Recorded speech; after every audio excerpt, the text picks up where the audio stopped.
Deep in the 100-acre woods, a young boy named Christopher Robin came across some most unusual adolescent creatures.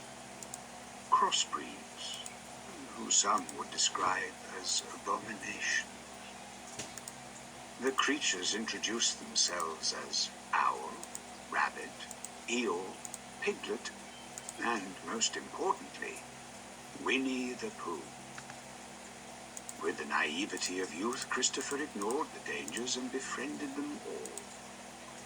He brought them food, and with each passing day together, their bond strengthened and grew.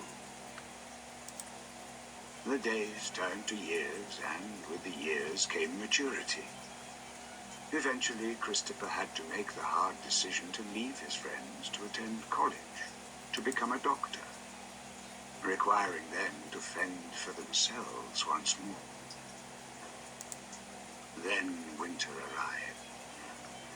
The nights were deathly cold, the land barren and completely devoid of food.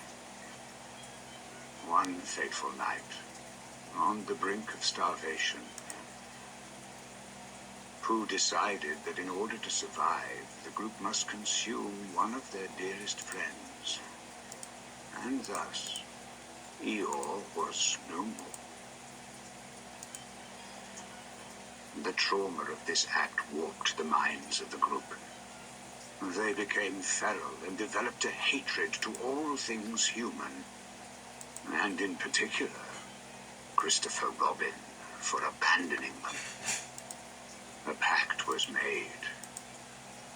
They renounced their humanity and returned to their animalistic roots, swearing never to talk